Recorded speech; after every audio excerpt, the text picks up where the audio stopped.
Boa noite, graça e paz do Senhor Jesus. O Senhor nos reserva esse momento para falar aos nossos corações. E nós precisamos abrir o nosso coração ao Senhor nessa noite para ouvir a sua palavra. Nós cremos que a palavra de Deus ela é perfeita, que ela é reta e que ela nos conduz sempre à verdade de Deus. Então vamos ouvir a palavra nessa noite. Antes de mais nada, eu queria que vocês pensassem nesse objeto atrás de mim aqui. Esta cruz. Ok? Tenha ela aí diante dos seus olhos e vamos meditar a respeito da cruz. Por isso eu convido vocês a ler um texto comigo que vai ser projetado de 2 Coríntios, capítulo 5, versículos 14 e 15.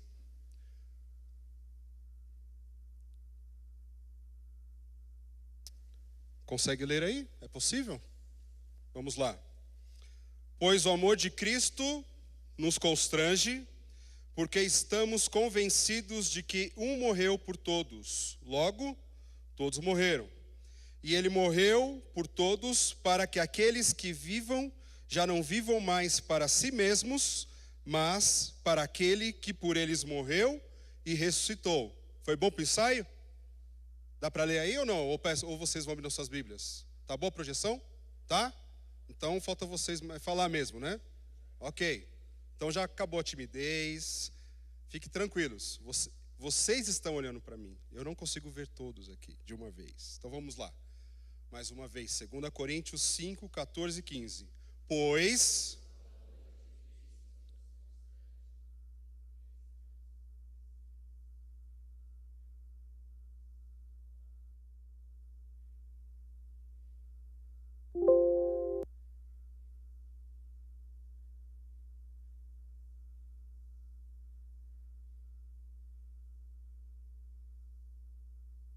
Isso.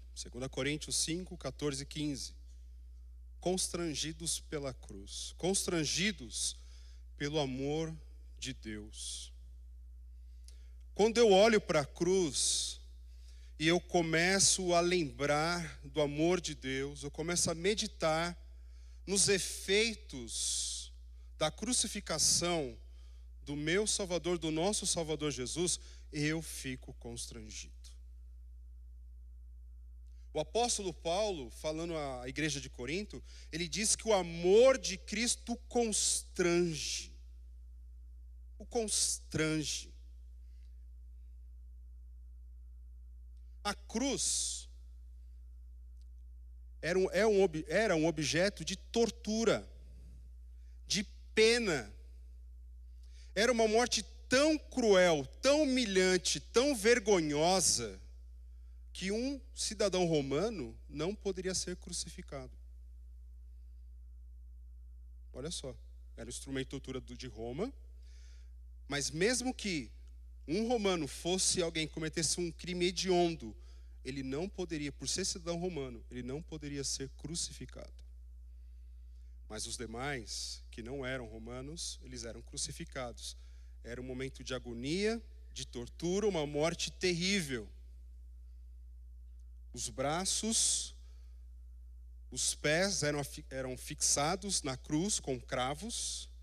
Eles ficavam numa posição onde eles conseguiam dobrar um pouco o joelho. E à medida que tinha as dores nos seus membros, nas mãos e nas pernas, e aí sufocava pela posição, não conseguia, eles tinham que forçar todo o seu esqueleto, debaixo, com a força, com a opressão dos cravos, para poder respirar e voltar. Então era agonia sobre agonia, agonia sobre agonia. E dá relatos que tinham pessoas que demoravam dias para morrer. Nós sabemos que o nosso mestre morreu no mesmo dia. Tamanha agonia, tamanha dor que estava sobre ele. O Senhor Jesus era um inocente que assumiu a cruz, sendo que culpado pela nossa culpa, porque ele morreu no nosso lugar. A penalidade da cruz era minha. Eu era culpado. Você é culpado. Mas um inocente morreu na cruz. Para que nós que éramos culpados, nos tornássemos justiça de Deus. Se você vê aí no capítulo 5, no versículo 21, fala que o Senhor nos fez justiça de Deus.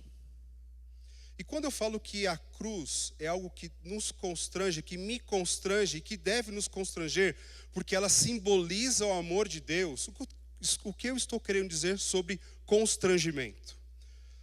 Eu creio que essa palavra constrangimento, ela tem duas faces de uma mesma moeda. De um lado, de fato, é a questão da vergonha. Eu me envergonho por quê? Porque Deus é inocente, Jesus inocente, Ele assumiu essa culpa. Que vergonha eu não mereço tal meu amor, eu não mereço o perdão de Deus, eu não mereço a compaixão de Deus, eu não mereço a misericórdia de Deus. Que vergonha. Mas o outro lado dessa moeda é que tem a vergonha, mas a outra é a questão da motivação. A cruz, ela me envergonha, ela me constrange, mas por outro lado, ela me impele, ela me motiva, ela me faz fazer algo como uma resposta ao amor demonstrado na cruz. Todo ser humano é pecador. Todo ser humano merece a condenação, merece ficar separado de Deus, mas Deus, que é rico em misericórdia, com grande amor, que nos amou, nos deu vida juntamente com Ele. Pela graça sois salvos. Aleluia.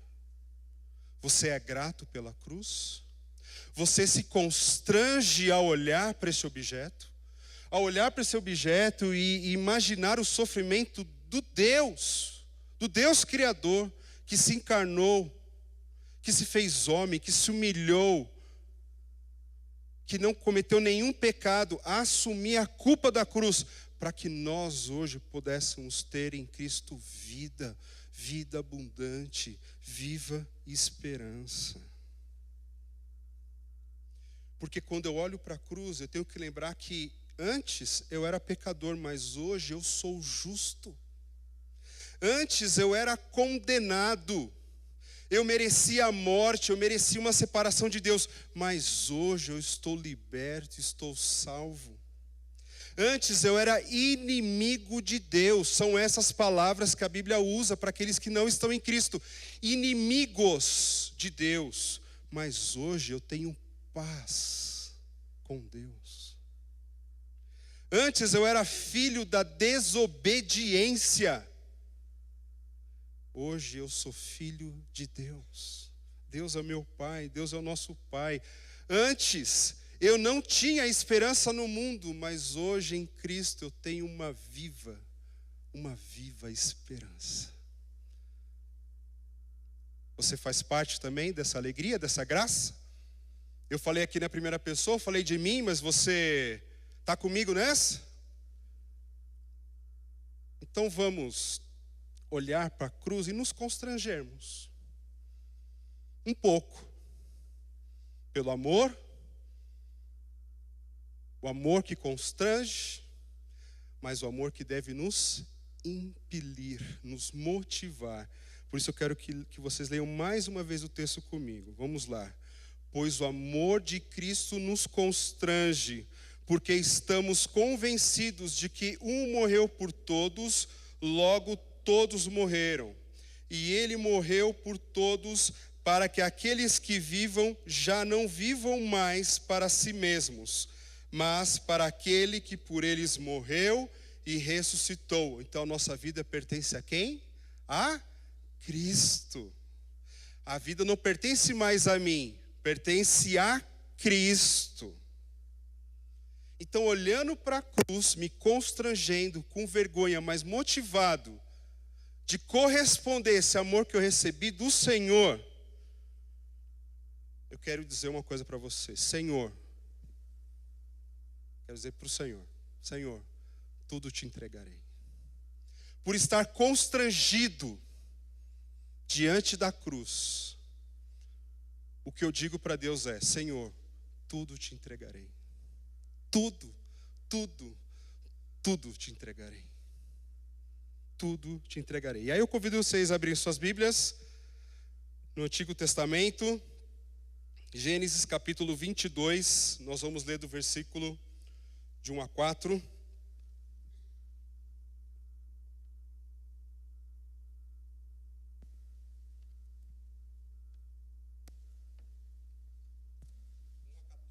A 14.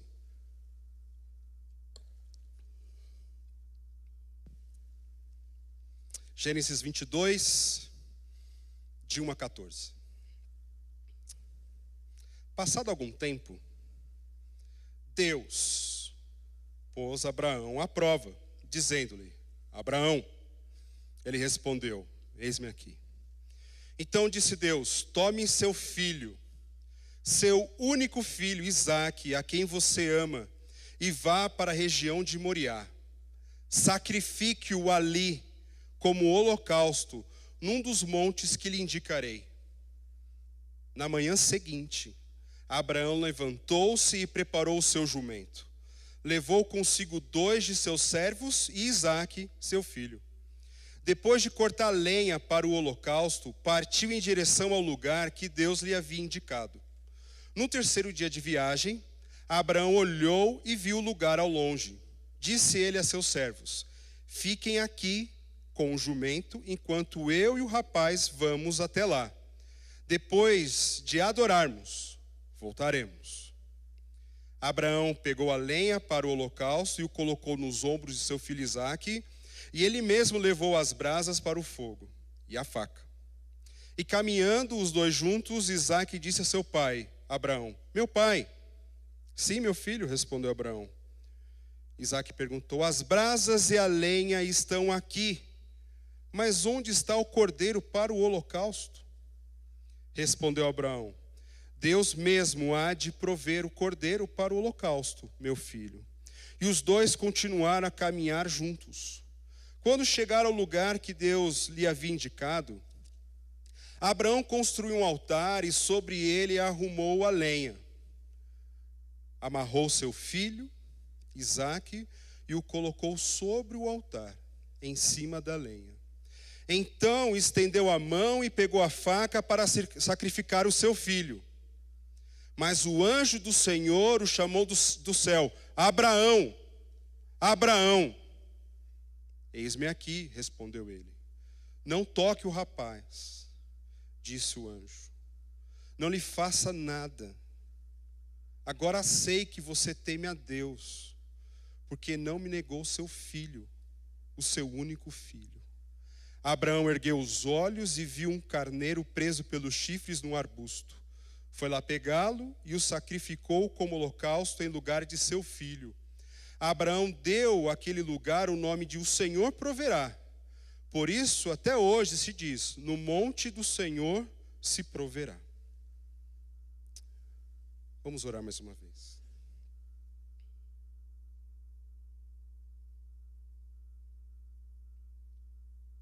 Pai Santo, fala aos nossos corações nessa noite, porque queremos ouvir a Tua voz, e uma vez ouvindo a Tua voz, queremos ser obedientes, queremos corresponder àquilo que o Senhor há de nos ensinar nessa noite. Em nome de Jesus, amém. Tudo o que você tem deve ser entregue a Deus. Tudo o que você tem deve ser entregue a Deus. Vocês me entenderam? Me ouviram? Aí de trás, me ouviram? Tudo o que você tem deve ser entregue a Deus. Agora faça um exercício aí. Tudo que você tem, você já entregou a Deus? É um exercício.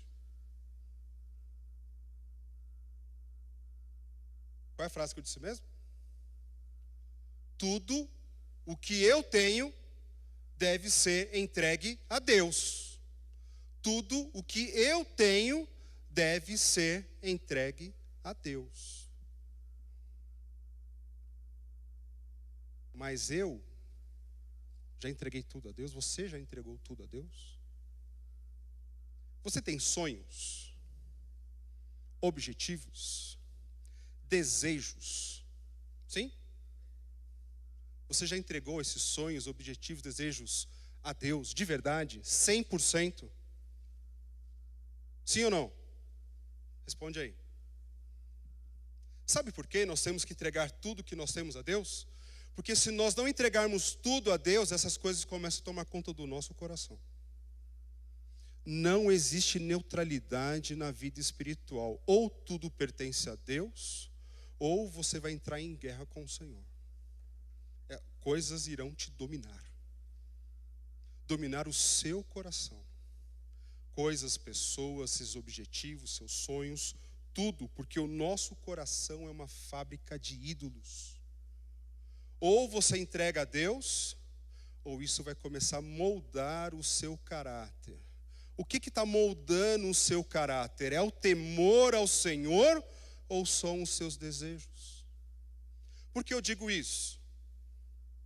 Porque quando nós não entregamos aquilo que nós mais ansiamos a Deus, isso vai tomar conta do nosso coração, vai se transformar num ídolo, não um ídolo onde eu possa pegar com as minhas mãos, mas um ídolo que está dentro do meu coração, que o Senhor consegue ver, que o Senhor consegue contemplar, e isso vai moldar o meu caráter. Eu vou ser moldado conforme o ídolo que está no meu coração.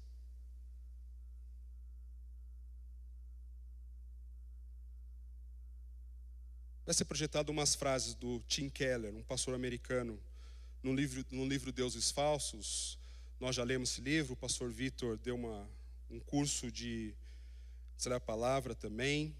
Ele diz o seguinte: idolatria é qualquer coisa que absorva seu coração e imaginação mais que Deus, qualquer coisa que só Deus pode dar. Um falso Deus é qualquer coisa que seja tão central e essencial em sua vida, que caso você a perca, achará difícil continuar vivendo.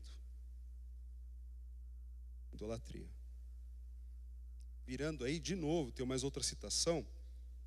O coração humano toma coisas boas, como uma carreira de sucesso, amor, bens materiais e até a família, e faz delas seus bens últimos.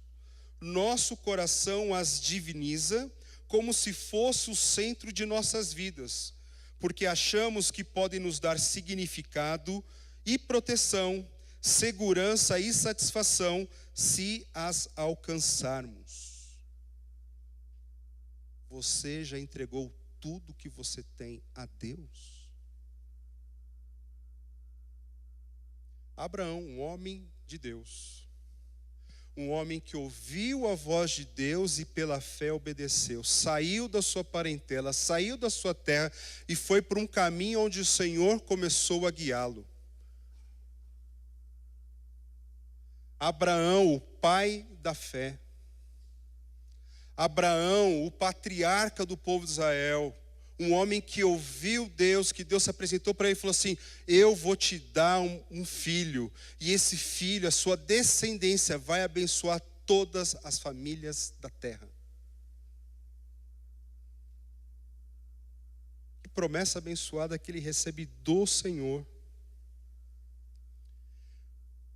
Mas como Abraão, nós também somos impacientes muitas vezes.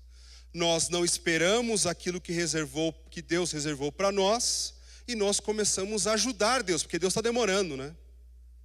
Deixa eu dar uma ajuda aqui para o Senhor, porque está demorando.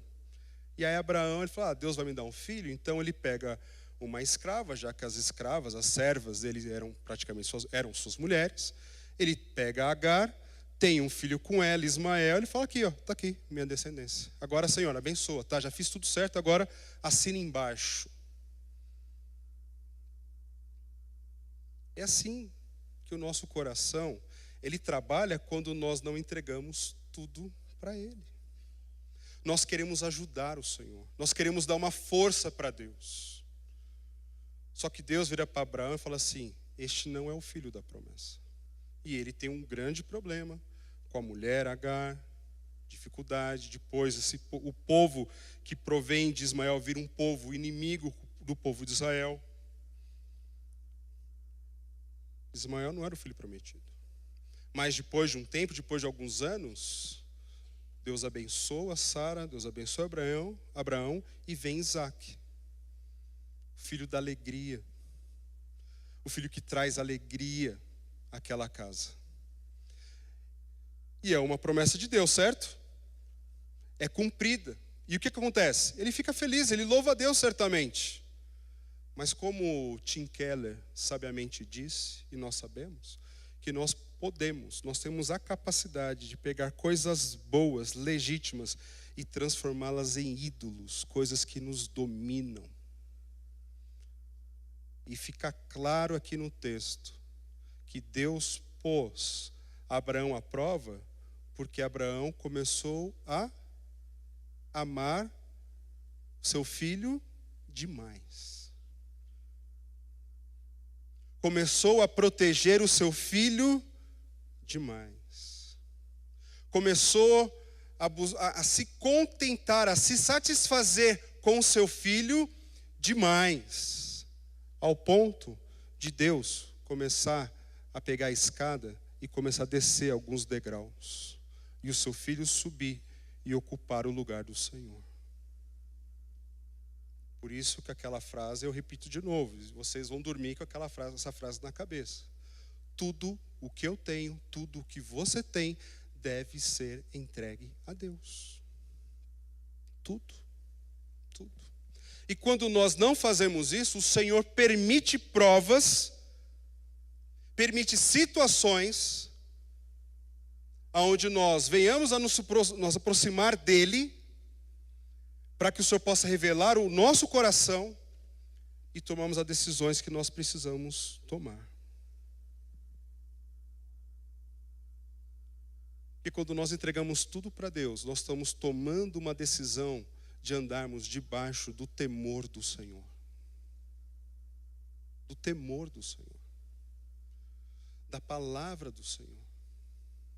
Então, porque eu entreguei a Deus, há coisas que Ele vai me devolver, santificado, purificado, com sentido melhor, dignificado. E tem coisas que Ele vai fazer assim: você entregou, agora é meu, não vou te devolver. Não vou te devolver. Outra pergunta para provocar vocês. Qual é o seu Isaac? Qual é o seu Isaac? Qual é o filho da alegria, do contentamento do seu coração? Não precisa falar para mim, não precisa, olha, é esse. Eu quero que você pense, eu quero que você exercite isso. Qual é o seu Isaac? Qual é aquele objetivo que só de você pensar que não vai alcançar te faz você gelar, faz você paralisar, faz você, não. Ou quando você ouviu, quando eu falei, tudo que você tem deve ser entregue a Deus, você, não, esse papo de novo não. Não, poxa, será que eu posso ir no banheiro e não voltar? Será que é hoje que o Senhor quer me confrontar? Mas por que que o Senhor nos confronta com os nossos ídolos? Por que que o Senhor pede tudo? Porque os ídolos têm a capacidade de destruir a nossa alma. Os ídolos têm a capacidade de destruir o nosso coração, a nossa alma. Salmo 115, versículos 4 a 8. Os ídolos deles, de prata e ouro, são feitos por mãos humanas. Têm boca, mas não podem falar. Olhos, mas não podem ver. Têm ouvidos, mas não podem ouvir. Nariz, mas não podem sentir cheiro. Têm mãos, mas nada podem apalpar. Pés, mas não podem andar. E não emitem som algum com sua garganta. Olha o Salmo falando dos ídolos. E aí vem uma palavra importantíssima aqui. Tornem-se como eles, aqueles que os fazem e todos os que neles confiam. Todos aqueles que fazem seus ídolos, que constroem seus ídolos, todos aqueles que confiam nos seus ídolos, se tornam como eles. Então, aquele que encontra paz em meio à dificuldade, numa cachaça, numa bebida, ele vira o quê? Um alcoólatra. Um cara que adora o álcool. Ele é dominado pelo álcool. A sua vida não tem mais equilíbrio. Não tem mais sentido, a não ser que ele volte a beber novamente. Aquele que idolatra o dinheiro, a Bíblia chama ele de avarento, porque ele confia no dinheiro e é avarento. Não, um centavinho para cá, um centavinho para cá. Uma vez eu conversando com um amigo numa igreja que eu fiz parte, ele trabalha no aeroporto, e ele falou que eles recebiam lá um valor considerável de ticket de refeição. Na época que os tickets não eram de cartão, eram os papeizinhos, lembra? Tinha os valores. Vocês são dessa época ou não? Tem gente dessa época aqui? Tem, né? Obrigado, né? Não estou nos teens. Se fosse nos teens, já tinha que mudar aqui. Então, recebia lá. E ele recebia aqueles valores e todo mundo via ele chegando lá com pão com manteiga na hora do almoço e comia. Ele falou, você está dieta? Né? O pessoal sempre via, você está dieta, só come pão com manteiga. Não, é que eu não quero gastar muito. Mas você não come nada. Faz um lanche ali com a gente. Não, meu pão com manteiga. E aí, de tanto o pessoal pegar no pé dele dia após dia, ele falou assim, eu vou fazer o seguinte, eu vou trazer, eu vou dar para vocês. Convenceram ele. Acredite. Aí ele trouxe um bolo assim, de vale-refeição. Tudo vencido. Ele falou que tinha mais de R$2.000 de vale-refeição vencido. Sabe o que é isso? Fruto de um coração avarento. Não valia mais nada. Agora, aquele que é idólatra, são exemplos do álcool, do dinheiro e assim por diante, são controlados, se tornam pessoas semelhantes a isso. A idolatria destrói o coração. E Deus conhecia o coração de Abraão, e Deus faz um pedido a Abraão. É o primeiro pedido a Abraão. Tome seu filho, seu único filho, Isaque, a quem você ama. Não é quem você zela, não é quem você presta, é a quem você ama, e vá para a região de Moriá. Sacrifique-o ali como holocausto num dos montes que lhe indicarei, para que eu possa entregar tudo a Deus. Eu preciso identificar qual é o meu Isaque. Identificando esse Isaque, Deus já coloca um pedido: sacrifica, me dê. Coloca no altar. Eu sei qual é o meu Isaque. É aquele Isaque que muitas vezes é um ioiô, né? Ele vai e volta, vai e volta, vai e volta. E hoje, meditando, eu percebi que eu preciso colocar de novo no altar. Tem o meu Isaque aí. Nessa luta. O velho homem, uma imagem estava rolando de ontem para hoje, né? O velho homem foi sepultado, mas foi...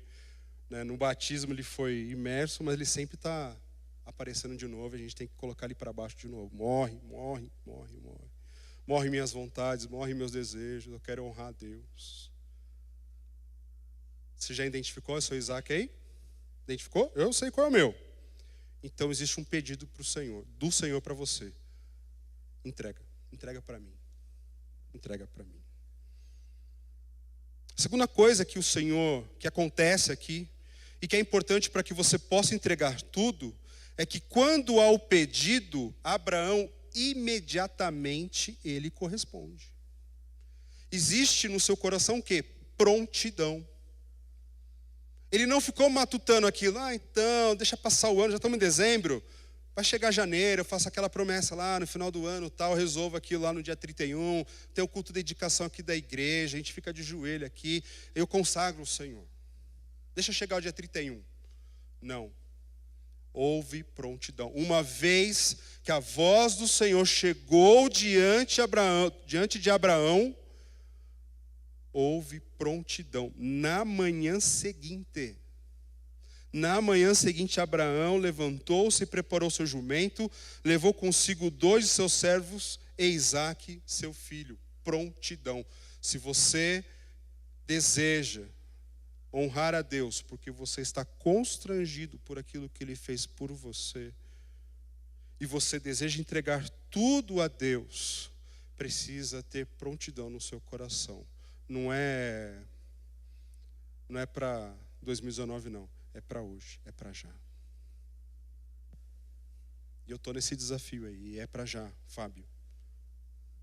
É para já. É prontidão que precisa ter. E uma vez que há prontidão, existe a minha entrega. Eu preciso de fato entregar. O texto diz: quando chegar ao lugar que Deus lhe havia indicado, Abraão construiu um altar e sobre ele arrumou a lenha. Arrumou seu filho Isaque e o colocou sobre o altar em cima da lenha. Então estendeu a mão, pegou a faca para sacrificar o seu filho. O Senhor disse para que houvesse um sacrifício. Nós já lemos, nós sabemos que o Senhor não permitiu que de fato aquela faca encostasse no peito do menino, ou daquele rapaz, certo? Mas no coração de Abraão, ele já tinha sacrificado o seu filho. Por isso que o Senhor impede. Por isso que o Senhor fala: Abraão, precisa entregar. Não dá para chegar diante do altar e... Então, Senhor, pode ser metade hoje? Vamos fazer em parcelas? É que eu sou brasileiro, Senhor, o Senhor vai me entender. É 12 vezes, é 14 vezes. Então, assim, a primeira é hoje. Mês que vem, eu dou a outra parte, aí eu vou dando a outra parte. Não. É necessário uma entrega total. Uma entrega completa. A olhar para a cruz e me sentir constrangido por tudo aquilo que Ele fez por mim, eu preciso entregar tudo a Deus. Até porque quando Deus me viu na minha miséria, Ele não deu qualquer coisa. Ele não deu um anjinho, vai lá anjinho, faz lá para o Fábio alguma coisa. Não, Ele me deu o melhor, Ele nos deu o melhor. Ele enviou o seu Filho. Porque Deus amou o mundo de tal maneira, isso não tem como quantificar, de tal maneira que enviou o seu Filho. Deus nos deu tudo. Deus nos deu tudo para que possamos ter uma boa vida e que podemos nos relacionar com Ele de uma maneira completa. Eu preciso entregar tudo, porque quando eu entrego tudo, existe libertação. Libertação. O anjo do Senhor o chamou do céu: Abraão, Abraão. Eis-me aqui, respondeu ele. Não toque no rapaz, disse o anjo. Não lhe faça nada. E aí vem a palavra importante aqui. Agora sei que você teme a Deus, porque não me negou seu filho, o seu único filho. Agora sei. Agora que você colocou tudo no altar, agora eu sei que o filho que você ama e que deve amar, ele está na posição que ele deve estar. Ele foi colocado nas minhas mãos. E agora eu devolvo para você. A libertação. Um coração idólatra, ele destrói. Mas um coração que se entrega totalmente a Deus é um coração liberto. É um coração liberto. Porque Deus, Ele provê o animal para ser sacrificado, e ali ambos, como pai e filho, eles adoram o Senhor. Tenta imaginar a gratidão de Abraão no altar, sacrificando animal, e não é o seu filho. Ele subiu para sacrificar o seu filho. Ele sacrificou aqui no seu coração, no seu íntimo, e Deus viu. Mas no altar, agora ele vê aquele animal sendo sacrificado, e ele rende graças a Deus, glórias a Deus. Senhor, eu entendo, eu tenho que cuidar do meu filho, mas ele estava tomando um lugar que era teu. Os ídolos, os Isaques da nossa vida, ele tem o poder de tomar o lugar de Deus. E quando Deus ele sai do lugar, a nossa vida ela fica totalmente desequilibrada. Quando Deus sai do eixo, quando Deus sai do centro, a nossa vida não dá um giro perfeito, não dá um giro correto. Nós buscamos alegrias em diversos lugares que não têm a capacidade de nos satisfazer, porque só o Senhor satisfaz. Só o Senhor sacia a sede, só o Senhor sacia a fome. Por isso que eu preciso, o que me motiva a entregar tudo, não é apenas um exemplo de Abraão, é a cruz de Cristo. O que me faz dedicar a minha vida ao Senhor é o amor de Deus. O que me faz sair de casa depois de um dia de quarta-feira de trabalho cansado e vir aqui adorar o Senhor é o amor de Deus. O que me faz servir nos ministérios de projeção, de som, de filmagem, de recepção, de estacionamento, nos kids, cuidando das crianças, do pessoal da música. O que faz essas pessoas servir deve ser o amor de Deus. Nós somos uma comunidade de quase 600 pessoas.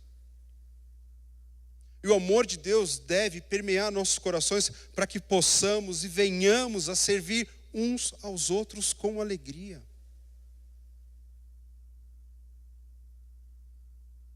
O Bruno Chibata entrou na minha sala, já até falou, o que você vai pregar? Eu falei, acho que eu vou pregar Apocalipse, porque eu estava pensando em Apocalipse sobre o primeiro amor.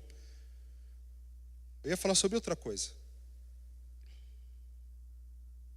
E aí isso aqui tocou no meu coração, mas eu não vou deixar de falar do primeiro amor. Porque esse primeiro amor do Senhor é quando nós colocamos Ele como algo supremo no nosso viver e que permeia a nossa vida, a nossa caminhada em família, como uma família cristã e de como adoradores, discípulos de Cristo a Deus, nos motivando, nos impelindo a servir, a amar, cuidar um do outro.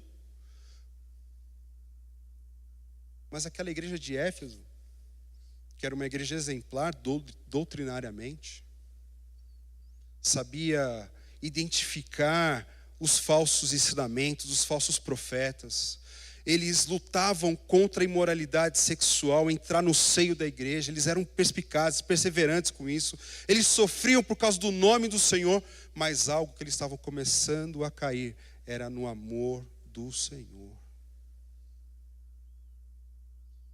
E uma igreja, ela começa a perder esse amor quando ela fica envaidecida, porque ela é muito boa. É tão boa que já não precisa mais do amor para cuidar uns dos outros.